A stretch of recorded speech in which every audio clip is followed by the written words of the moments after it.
Olá pessoal, eu sou o Dr. Marcelo Russoumi, da Oftalmo Laser, e a gente está começando mais um episódio do OftalmoCast.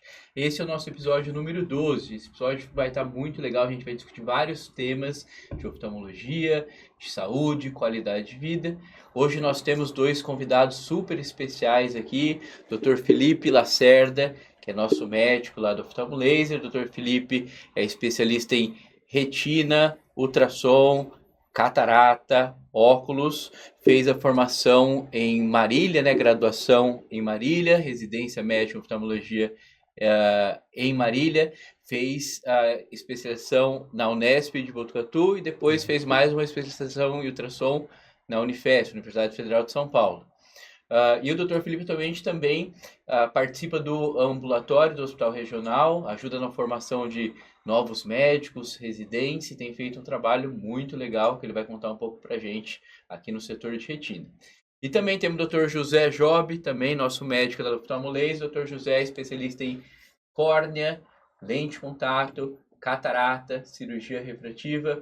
Dr. José fez a graduação na Universidade Federal de São Paulo, fez residência médica, também 3 anos de residência médica, também na Unifesp.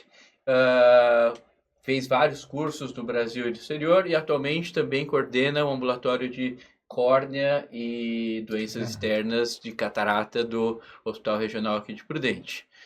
Muito legal, gente. Então vamos lá, vamos começar o nosso bate-papo. Nosso tema que hoje é sobre Abril Marrom, né? Abril Marrom é o mês de prevenção à cegueira. E vamos conversar sobre algumas doenças que causam cegueira e como a gente pode evitar, como a gente pode ter uma visão de qualidade na nossa vida. Bom, fala um pouquinho pra gente, quais doenças aí mais comuns que causam a cegueira? Vamos começar, Felipe. A doença mais comum, né, que causa cegueira, sem dúvidas, é a catarata. Ela é muito importante porque é uma causa reversível, né? Então, não é um diagnóstico que não tem nenhum prognóstico, não. A partir do momento que você tem esse diagnóstico, você pode reverter o quadro de cegueira. Temos também um glaucoma, né? Esse é a principal causa de cegueira irreversível, então muito importante a identificação do glaucoma e o tratamento correto para evitar a evoluir para cegueira em casos avançados. E da parte da retina, a principal causa é a degeneração macular relacionada à idade, né? Que é uma doença que machuca a região central da retina, né? A mácula, e causa essa baixa de visão, principalmente em indivíduos mais velhos, né? Acima lá dos seus 60 anos. Muito legal. Então são 3 causas principais aí de cegueira, né? Catarata, glaucoma e doenças da retina como a degeneração macular. Doutor José, fala um pouquinho pra gente o que é catarata, como se resolve isso, tem tecnologias novas no tratamento da catarata? Perfeito, Marcelo. Catarata, basicamente a gente tem no olho, a parte da frente do olho, a córnea, que é um vidro que protege o olho e é o principal lente que a gente tem. Logo atrás tem o colorido do olho e atrás disso a gente tem uma lente. Essa lente chama cristalino. O cristalino é uma lente que é para ser cristalina, como o próprio nome diz. E quando ela não está mais cristalina, ela fica amarelada por causa da idade, ela fica esbranquiçada, já não deixa passar a luz 100% quando ela era cristalina, a gente chama isso de catarata. Por isso também tem vários níveis de catarata, né? Então a gente tem aquela catarata que está mais avançada, que você olha para o paciente tem um olho branco ali, né? Mas o mais comum hoje em dia é realmente aquela catarata que a gente não consegue ver tanto olho nu, que o cristalino já não está mais cristalino, ele está amarelado, isso já atrapalha para ver cores e para poder ter uma visão boa do mundo, né? Principal solução que tem para catarata e única solução é a solução cirúrgica. Então, na catarata, a gente retira esse cristalino e coloca uma lente no lugar. Esse cristalino é uma lente que tem mais ou menos uns 25 graus. Então, quando a gente tira ele, eu preciso substituir, preciso colocar alguma coisa. Nessa a gente coloca a lente. E a lente é o que cada vez mais tem mais tecnologia, cada vez mais o que está mudando. É onde está a grande novidade da catarata nos últimos anos, é na lente intraocular. Muito legal. Então, catarata é um negócio que aparece conforme vai envelhecendo e o único jeito de se consertar é com cirurgia. Existe algum exercício que a gente possa fazer? Que eu já vi algumas pessoas na internet fazendo exercício para curar a catarata. Existem essas coisas? Perfeito. Marcelo, não tem nenhum exercício para curar catarata, tá? Prova disso é que a gente tem vários pacientes com catarata. Alguns fazem exercícios, outros não. Alguns gastam muito dinheiro com esses cursos de exercício. E a catarata, ela continua lá. A catarata é algo muito objetivo. A gente consegue ver a catarata. A gente consegue até medir o quanto de luz está passando ali com alguns aparelhos. E esses exercícios não resolvem para isso. O que tem de novidade até, existem alguns colírios em estudo, então não é nada que tem na Europa ou tem nos Estados Unidos, mas tem alguns colírios que eles retardam um pouco o avanço da catarata, até voltam um pouquinho, mas é algo muito sutil. Tá? Seriam para cataratas muito iniciais, mas algo muito, muito sutil, que ainda está em estudo. Previsão de ter alguma coisa parecida com isso é pelo menos 5, 10 anos para frente, para realmente ser alguma coisa que faça alguma diferença. O que a gente imagina, né, quando a gente pensa no porquê que a catarata acontece, né, do envelhecimento, é que a gente consegue talvez retardar o aparecimento dela, com alguma medicação que a gente não sabe qual ainda, mas fazer voltar é realmente mais difícil. E a cirurgia de catarata hoje realmente é muito confortável, né, mudou muito. Não é que você vai fazer igual um apendicite, que você corta, não tem ponto, os cortes são minúsculos e a recuperação é muito rápida. Você frequentemente opera o paciente de manhã mesmo você vê o paciente e ele tá falando que tá ótimo, já quer operar outro olho. Então, é realmente algo que é difícil de bater isso, né? Legal, legal. Catarata é um problema que tem uma grande prevalência, né, que a gente fala. Todo mundo vai ter catarata depois de uma certa idade. Tem gente com 50 anos já começa a ter, né, 60, 70, quanto maior a idade, maior a chance. E todo mundo vai ter que fazer essa cirurgia se quiser ter uma visão de qualidade. É até comum a gente escutar, né, no consultório, pô, mas o meu vô nunca precisou operar, né? Talvez ele não precisasse de uma visão tão legal, né, tão boa para conseguir ler ou para ver celular. Hoje, o nosso dia a dia necessita de uma visão boa, todo mundo vai ter que fazer essa cirurgia e ainda bem que é uma cirurgia muito segura e que costuma dar certo e entregar uma visão muito boa, né? Uma queixa assim muito comum assim dos pacientes que eles acham que catarata é uma doença, né? Ah, eu tô com uma doença, o que eu fiz para ter essa doença, né? Então só importante retomar que não, catarata, né, é um processo natural do envelhecimento do olho.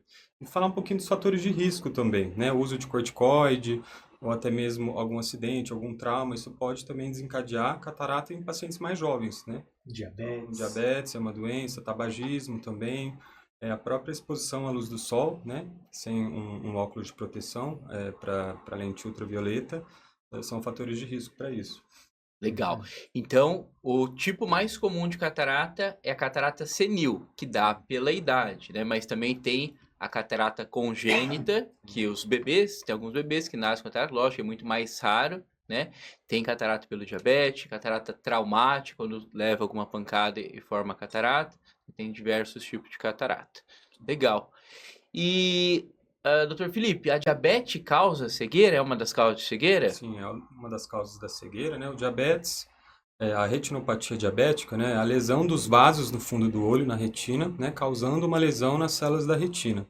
E a principal causa de baixa de visão nesses pacientes é o edema macular, né? Quando o líquido que está dentro do vaso vaza para o tecido, né? E causa um inchaço na região do centro da visão. E o diabetes também pode causar outras alterações, né? Esses vasos eles vão crescendo, vão se proliferando, né, pelo fundo do olho, podem tracionar a retina, causando um descolamento de retina, também, né, muito comum no diabetes muito avançado. Os vasos podem sangrar também, causando hemorragias, né, no fundo do olho, que também atrapalham a visão. Então, diabetes sim, existem vários tipos, né, várias causas, né, da baixa de visão, sendo o edema macular a causa mais comum.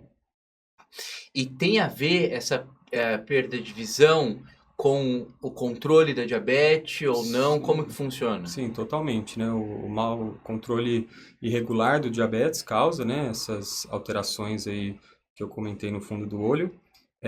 Tanto a hiperglicemia, né, quanto a hipoglicemia. Então, a oscilação da glicemia é importante aí na fisiopatologia da retinopatia diabética. Legal, legal. E quais são os tratamentos que existem hoje para a retinopatia diabética? Nós temos várias opções de tratamento, né? Desde a realização de laser no fundo do olho, né? Que a gente faz um procedimento para queimar a retina e diminui a produção de substâncias que ajudam a formar esses vasos alterados, né?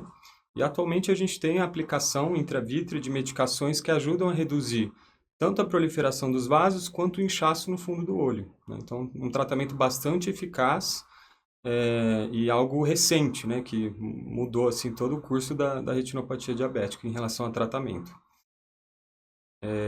Casos assim, mais avançados, né, em que você tem um descolamento de retina tracional, esses casos tem que fazer cirurgia, né, então a vitrectomia posterior, e também hemorragias, né, no fundo do olho podem ser corrigidas também com a vitrectomia. E a cirurgia da retina, que é a vitrectomia, é tranquila de ser feita? Parece que uma cirurgia de catarata é um pouco mais complexa? Como é que funciona? Ela é uma cirurgia bastante diferente, né, da cirurgia de catarata. A cirurgia de catarata geralmente é uma cirurgia mais rápida, né? A cirurgia de retina tem uma duração um pouco mais prolongada, né, porque a técnica é bastante diferente. Como a gente tem que, né, mexer na retina, ela é feita, a gente acessa pela parte da frente do olho, né, mas a gente vai acessar a parte do fundo do olho, né, nessa cirurgia.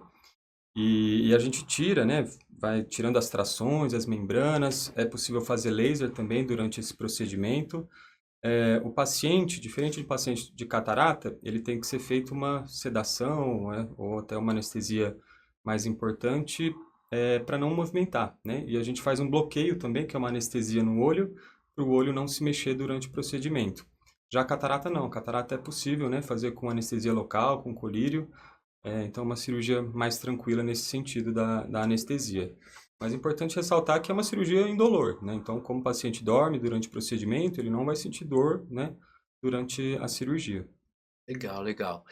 E se a gente descobrir a retinopatia diabética, né, a retina sendo atacada pela diabetes, no começo, ou quando o paciente está com uma doença avançada, já cego, tem importância isso daí?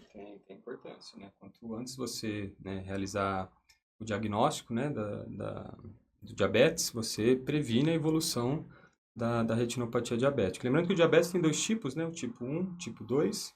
Tipo 1, geralmente, a pessoa descobre a doença na infância ou na adolescência, na qual não se produz, né, a insulina, né, que é a substância responsável pelo controle da glicemia. E o tipo 2 geralmente está relacionado a um quadro mais tardio, né, com fatores de risco como má alimentação, dislipidemia, né? Então, a tipo 1 é uma doença muito agressiva, né? Então, geralmente os pacientes apresentam a retinopatia diabética um pouco mais cedo. Então, nesses casos, é importante o diagnóstico precoce para a gente intervir precocemente, né? Porque esses casos são casos que, se a gente não acompanha, evoluem para quadros muito desfavoráveis, né? Não que o tipo 2 não vai evoluir, né? Mas o tipo 2 é uma evolução um pouco mais lenta. Isso é importante também quando a gente fala de sintomas, né? Como diabetes é uma progressão, geralmente o paciente só vai perceber uma alteração visual quando está num quadro muito avançado, né? Então, às vezes, ele não tem sintoma, passa por uma consulta e a gente fala, o senhor tem diabetes. E o paciente não sabe, vai fazer exame e aí realmente dá o diagnóstico do diabetes. Por isso a importância, né, da avaliação precoce, né, e do tratamento precoce também. Legal. Então, vamos lá. Olha, você que tem diabetes, tá? Diabetes é uma grande causa de cegueira no Brasil e no mundo. O excesso de açúcar vai lá e ataca a retina e pode dar basicamente 3 coisas: edema macular, descolamento de retina e uma hemorragia interna, que chama hemorragia vítrea. Existem alguns tratamentos que a gente pode fazer para evitar a cegueira pela diabetes, como aplicações intravítreas, que são pequenas injeçõezinhas que jogam remédio dentro do olho, laser da retina e cirurgia da retina, que chama vitrectomia, quando a doença já está em fases mais avançadas. Todo mundo que é diabético precisa fazer o exame do fundo do olho pelo menos uma vez por ano, porque muitas vezes o diabetes está lá atacando a retina e a gente não consegue, o paciente não sente nada, e com os exames é possível detectar. Quanto mais no início a gente detecta a doença, mais fácil é fazer o tratamento. Então fica atento aí você que tem diabetes. Marcelo, deixa eu perguntar uma coisa para vocês, dois retinólogos aqui, porque a gente vê bastante ali no contexto da clínica, diabetes é uma doença que tem muito, né? E o inchaço da retina tem algumas injeções e tem várias medicações aí. E eu tô vendo algumas medicações mais novas, né? Tem um tal de Vabismo, né? O que muda nessas medicações? Qual que é a diferença de uma medicação mais simples, dessas novidades? O que elas vieram trazer de melhoria para o paciente? Basicamente é o paciente diabético e o paciente que tem aquela doença DMRI, né? Que é doença macular relacionada com a idade. Sim. Como que é? Usa para as duas? Tem alguma peculiaridade? Como que funcionam essas injeções? Tá. Então, as injeções intravítreas revolucionaram o tratamento da retinopatia diabética e da degeneração macular. Antes dessas aplicações, as pessoas ficavam cegas por essa doença, não tinha muito o que fazer.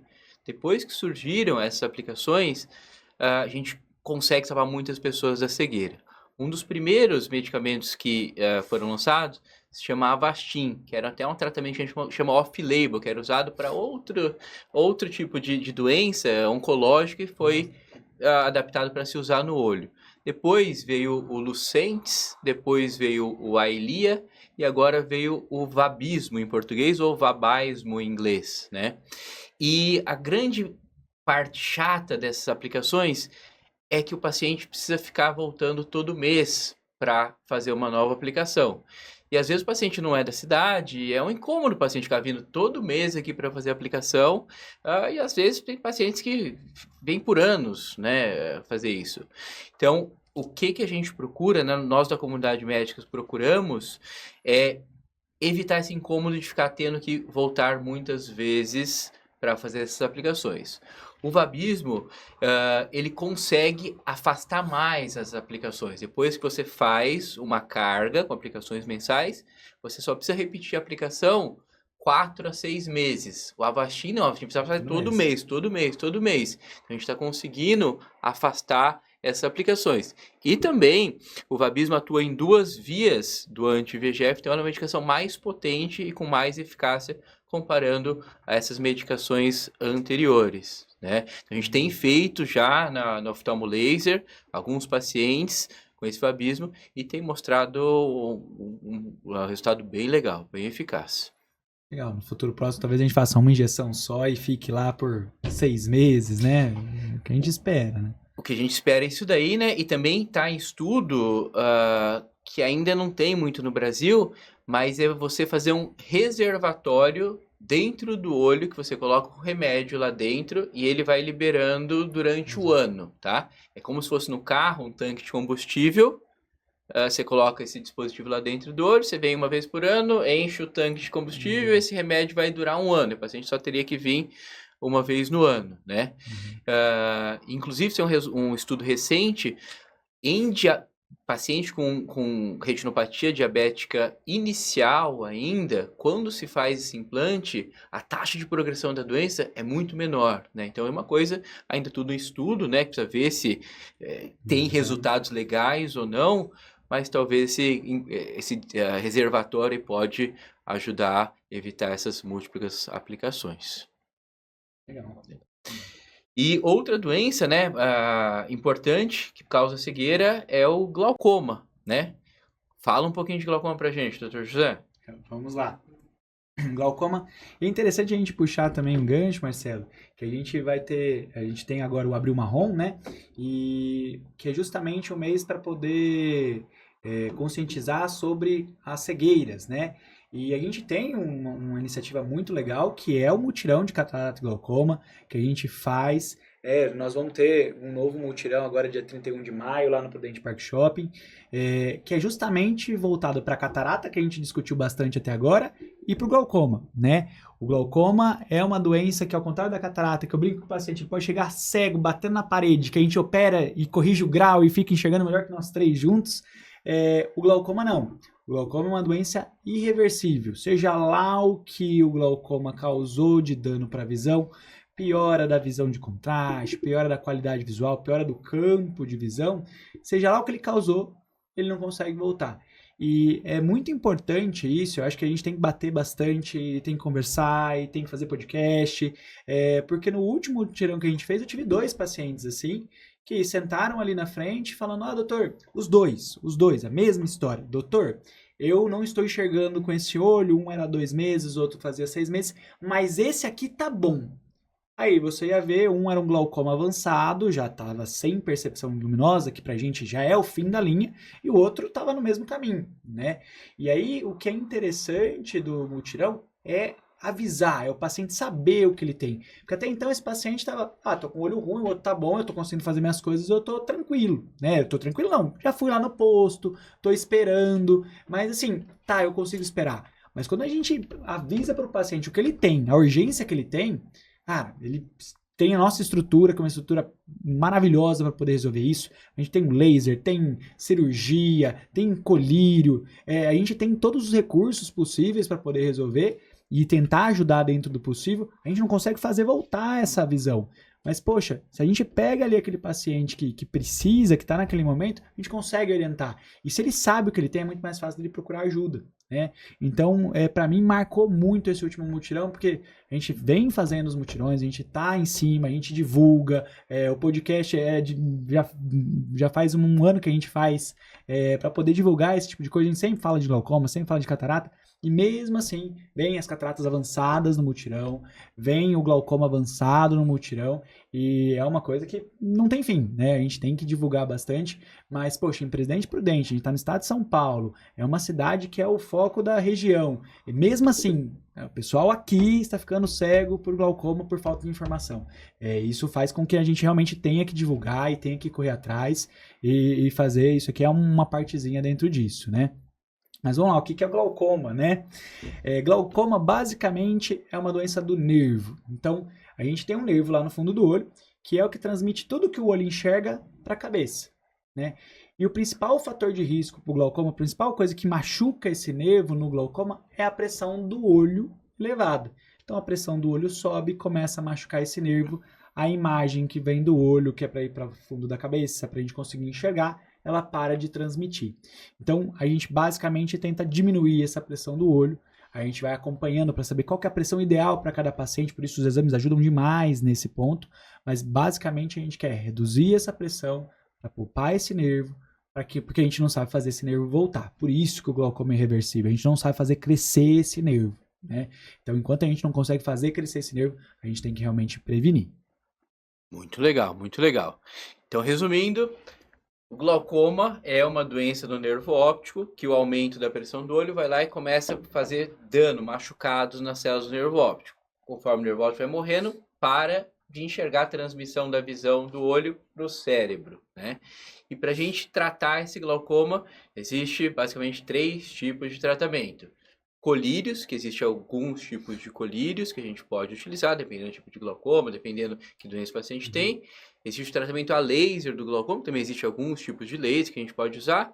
E terceira coisa, quando o glaucoma está avançado, a gente pode fazer a cirurgia do glaucoma. Também existe alguns tipos de cirurgia, né? E lembrando também que o glaucoma causa cegueira irreversível. Então tem que passar por exame, mesmo quem não sente nada, precisa passar pelo exame uma vez por ano, porque no começo o glaucoma é uma doença silenciosa, a pessoa não sente nada e o glaucoma está lá atacando. A pessoa só vai sentir alguma coisa do glaucoma quando a doença já levou 80% das células do nervo óptico, né? Isso é muito importante. E outra coisa importante, né, para os nossos espectadores aí, realmente é a parte do mutirão que a gente está fazendo. A gente vem fazendo nos últimos anos, já fizemos várias edições, e é um negócio que nos traz muita satisfação, né? Que realmente só tem um dia de atendimento gratuito, muitas pessoas, a gente consegue atender muitas pessoas e a gente consegue ver muitas doenças graves, né? Que a pessoa não sabia, não tinha nenhuma noção, né? E também a gente consegue detectar casos iniciais para começar o tratamento. Eu acho muito legal. Nós, como médicos, é a nossa missão, né? E nós, oftalmologistas, a gente quer que a população enxergue o máximo possível para conseguir viver com qualidade de vida, né? Acho que esse mutirão ajuda demais nisso daí. E para os nossos funcionários também é um trabalho voluntário, que é muito importante também as empresas ter essa parte, né, de trabalho voluntário, que é um negócio muito legal, muito bonito, a gente doar um pouco do nosso tempo para as pessoas que às vezes não têm plano de saúde ou não têm condição de pagar, né? Então é um negócio que é muito bonito, que me enche muito, muito os olhos, né? Que nós estamos preparando para fazer uma próxima edição, dia 31 de maio. Legal. E vamos, doutor Felipe, você é especialista em ultrassom do olho, né? E como que funciona o ultrassom do olho? É igual o ultrassom da barriga, que vê o bebê lá dentro da barriga? Como é que é isso daí? Basicamente sim, mas não, né? O ultrassom ocular é um exame que a gente usa principalmente quando você tem alguma opacidade, algo no olho que dificulta a avaliação da parte do fundo do olho, certo? Claro que tem outro tipo de ultrassom, que é mais da parte da frente, mas eu estou falando mais do ultrassom para a gente ver o fundo do olho, a parte da retina, né? Então, por exemplo, uma catarata avançada, né, ou até mesmo uma hemorragia, isso vai formar uma opacidade na frente e aí quando você examina, né, o paciente no consultório, dilata o olho, você não consegue avaliar o que está por trás disso. Então, o ultrassom através, né, das ondas sonoras, ele vai penetrar no olho e vai voltar e vai conseguir refletir uma informação de como está o fundo do olho, certo? É um exame muito importante, né, na investigação das doenças que causam cegueira, né? Então, catarata avançada, hemorragia vítreo, um descolamento de retina muito avançado, opacidades corneanas, né, que é outra causa importante de cegueira. Então, pacientes que tiveram úlcera de córnea, né, ou casos avançados aí de ceratites, né, então, importante, é um exame que ajuda aí a diagnosticar a parte posterior do olho. Legal. E tumores oculares? Existe câncer no olho? Existe. Como é que funciona? Que tipo de câncer existe? Existe, né, desde os bebezinhos, né, que muito tem se falado, o retinoblastoma, apesar de raro, é um tumor, uma causa importante aí, devido à alta mortalidade.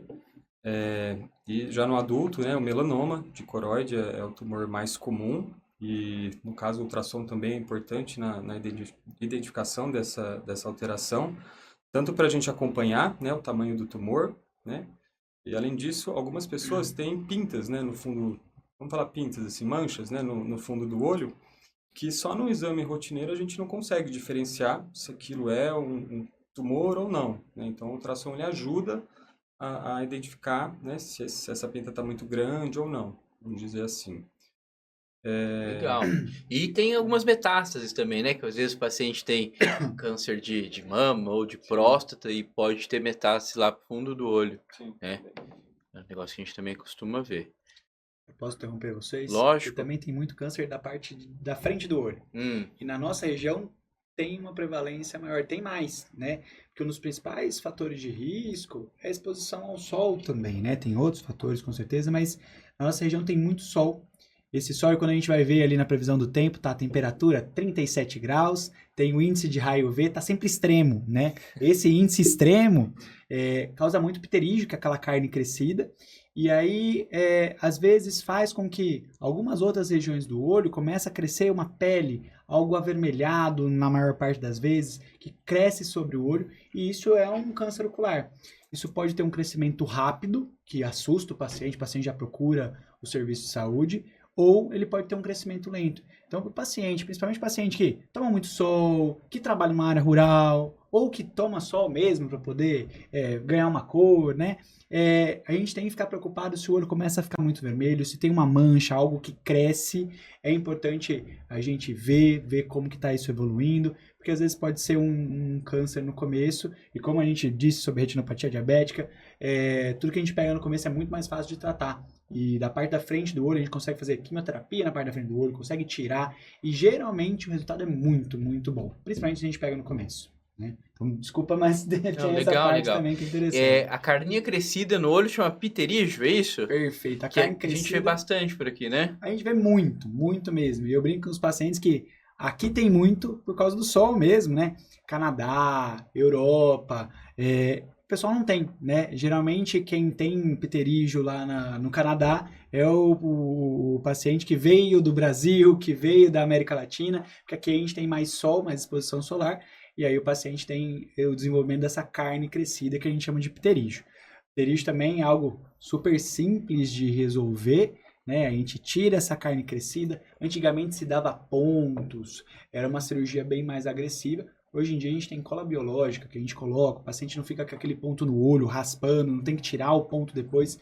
Então é uma cirurgia que evoluiu muito também, é bem mais confortável hoje em dia do que era antigamente. As taxas de recidiva, né, de voltar também são menores. Mas com certeza evitar o sol direto, óculos escuro, boné, chapéu, na nossa região ajuda bastante. Com certeza. Legal. E você também é especialista em lente de contato, né? Fala pra gente aí como que funcionam as lentes. Tá fácil? Tem lentes mais modernas? Quais são as novidades? Quem é o público que gosta mais, que se adapta mais à lente? Essa lente de contato é um mundo gigantesco, né? O mais comum é o que a gente vê o paciente do dia a dia que usa óculos e ele não quer usar o óculos por algum motivo. Eu, por muitos anos, fui assim, eu tinha 6 graus de miopia, né? Antes de operar, e a lente de contato eu usei por muitos anos para praticar esporte, para ter mais liberdade, questão estética também, né? Ao invés de usar um óculos maior, você usa uma lente de contato. Mulher gosta muito pela questão de maquiagem. Poxa, a mulher faz uma maquiagem, gasta horas ali na frente do espelho, põe um óculos na frente, fica difícil das pessoas verem o trabalho todo, né? Então a lente vai muito nesse sentido, da liberdade para praticar esportes, liberdade para você não ter aquela armação no seu rosto, e a questão estética também. Isso é o mais comum, é se livrar dos óculos, né?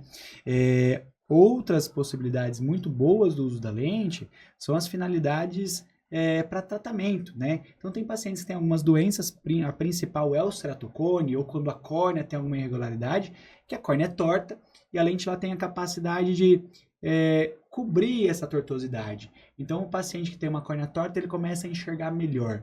E aí a gente tem algumas coisas que são novas relativamente, que são só alguns lugares que tem, que são as lentes esclerais, né? A lente escleral, então, geralmente o paciente tinha, de ceratocone, tinha a lente corneana, né? Que era uma lente rígida, que ficava em contato com a córnea, que é extremamente sensível, então ele sentia muito desconforto, né? Alguns pacientes sentiam muito desconforto. Tem pacientes que se adaptam bem, mas tem alguns que não conseguem se adaptar com ela. Quando esse é o caso, antes a gente não tinha muito o que fazer, ia para transplante, né? Então, hoje em dia, tem a lente escleral, que é uma lente que ela é bem maior, mas ela é muito mais confortável, porque ela não toca na córnea, que é a parte mais sensível. Ela toca só na parte branca do olho, que é muito mais confortável. E ela fica com um soro dentro dela. E isso, para quem tem um pouco de olho seco, e hoje em dia todo mundo usa computador, tem ar-condicionado ou ventilador, ela traz um conforto muito grande para o paciente. E ele consegue uma visão muito boa. Isso tirou muitos pacientes das filas de transplante.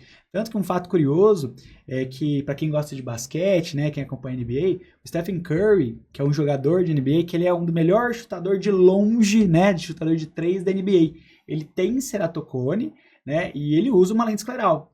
E ele refere, assim, em algumas entrevistas que ele enxergava, ele já era muito bom para chutar de 3 anos, que ele via mais ou menos o vulto. E quando ele começou a usar a lente escleral, o jogo dele mudou, o jogo dele melhorou, né? Tanto que ele é o maior chutador de bola de 3 da história da NBA, tem ceratocone. Isso mostra que é uma doença que, poxa, pode levar para cegueira, pode levar para transplante, mas que quando bem tratada, consegue tirar algumas limitações, consegue fazer você ter uma vida normal. Hoje ele joga na NBA, que é o maior palco do mundo, usando lentes esclerais, são as mesmas que a gente faz aqui no Brasil. Então é muito interessante isso, essa possibilidade que a gente tem, e o legal do mundo é a gente conseguir oferecer esses tratamentos que são tratamentos de ponta. Legal. Eu lembro do jogador da NBA quando eu era moleque, mas ele usava um óculos grandão assim.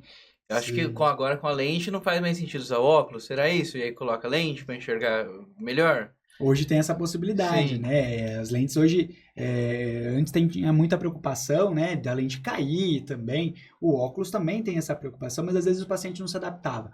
Hoje, até o material da lente de contato gelatinosa, apesar de parecer o mesmo plástico, ele é outra coisa, né? A quantidade de oxigênio que ele passa, que é um fator importante, né, para a lente, as lentes hoje têm uma capacidade fenomenal de você conseguir pôr a lente de manhã e ter um bom conforto ao longo do dia, porque as lentes melhoraram muito em material e tecnologia. Realmente é um mundo novo para o usuário de lente de contato. O espectro também, né, do índice refracional, né, da pessoa, antes, né, alta miopia ou alta hipermetropia, você não tinha correção, não conseguia. Hoje em dia tem. A gente consegue atingir esse nível, né, de paciente. E é o paciente que mais gosta de lente, né? Porque mais geralmente o precisa. paciente que tem 10 graus de miopia ou de hipermetropia, né? Até menos que isso, 6 graus, o óculos é mais grosso, né? Não tem para onde fugir. Você pode usar o tratamento que for, ele é bom, mas ele é mais grosso. Com a lente de contato, você consegue corrigir até 20 graus. Então, tem uma possibilidade gigantesca de correção e traz muita liberdade para o paciente, faz muita diferença. Só quem tem esses graus sabe a diferença que a lente de contato faz, né? Legal, legal. E uma coisa que a gente vê bastante é pacientes com cicatrizes de toxoplasmose, essas coisas, né? Doutor Felipe, fala um pouquinho sobre doenças infecciosas, bactéria, protozoário, essas coisas que podem atacar a visão. Vou começar falando de toxoplasmose, né, que é a doença mais comum, né, a incidência muito alta aqui no nosso país, considerando o Brasil, né, subdesenvolvido. Toxoplasmose é um protozoário, né, que ele entra no corpo e ele fica dormindo lá no fundo do olho, né? E aí, dependendo de questões imunológicas, ele pode ativar, né? E causar lesões na retina, né? Pode causar lesões no corpo inteiro, mas a lesão ocular é a mais comum, né? E a lesão, ela vai causar uma cicatriz, né? Tanto na retina quanto na coroide, que é uma camada embaixo da retina, é o que a gente chama de corioretinite. Essa cicatriz, dependendo da localização, né, no fundo do olho, ela vai comprometer bastante a visão, né? Então, por exemplo, se a cicatriz é na região macular, o paciente vai evoluir com uma visão muito baixa, né? A gente pode classificar como uma cegueira, né? E aí é importante o tratamento, né, dessa doença, né, com medicações e o acompanhamento também, porque uma vez que ele teve toxoplasmose, ele pode ter que a gente chama de recidiva, né? Novos quadros posteriormente. Então é a doença, né? Infecciosa mais comum assim que acomete o olho. Legal. E sífilis, HIV, herpes, essas coisas podem também acometer o olho? Também podem causar muitas alterações, desde inflamações na parte da frente do olho, né? Como inflamações e lesões na parte do fundo do olho. Cada doença tem sua particularidade, né? Mas, basicamente, uma vez que a gente diagnostica, a gente tem um trabalho, né, junto com o infectologista, tanto para investigar, né, a doença e para entrar com tratamento específico em conjunto, né? No Brasil, é muito comum as doenças infecciosas como tuberculose, né? Tuberculose ainda é endêmico aqui, né, no Brasil, apesar de todos os avanços aí. Então, é sempre importante assim, a avaliação em conjunto. Legal, legal. Existem algumas doenças, né, que nós temos que trabalhar em conjunto com outros médicos. Uveites também, né, como a inflamação dentro do olho, que a gente tem relação com doenças reumatológicas e a gente precisa falar com o reumatologista bastante, né? Existem vários tipos de uveíte que a gente pega no consultório. Então, tem alguns casos aí que o negócio é um pouco mais complicado, A né? uveíte ela é importante no sentido também da recidiva, né? São inflamações crônicas, geralmente. Então, o paciente ele tem um primeiro episódio e depois vai ter vários episódios, né? E em cada episódio, se não tratado, vai lesionando, né, as estruturas do olho. Por isso que é importante o acompanhamento em conjunto com as duas especialidades, né? O reumato, com as medicações específicas, né, para a imunidade da pessoa, do paciente, e a oftalmologia com as medicações específicas, né, para o tratamento ocular. Legal, legal. Então é isso aí, né, pessoal? Então estamos chegando ao fim. Acho que o nosso bate-papo foi bem legal. Valeu muito a pena.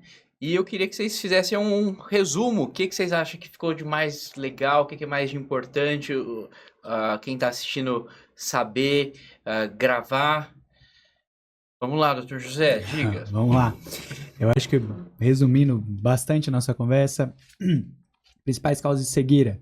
Catarata é reversível, a gente consegue operar, a cirurgia é muito tranquila e a gente consegue melhorar a qualidade de vida do paciente.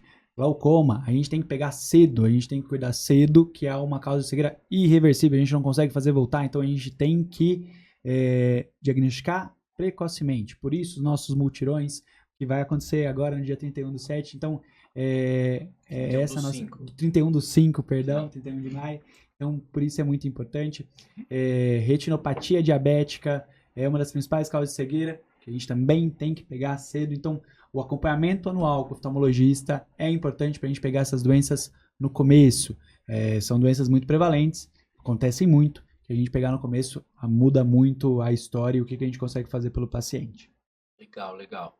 E você, Dr. Felipe, o Para que mim, você achou? assim, o que eu deixo de recado, assim, que é muito importante não esperar ter sintoma para procurar o oftalmologista.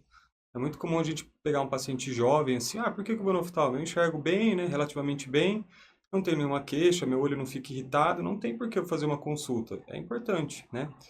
Muitas vezes só o seu histórico familiar já te faz, né, ter a necessidade de procurar um oftalmologista. Falando do glaucoma, se você tem algum parente, né, com glaucoma, a chance de você ter glaucoma, ela é alta, né?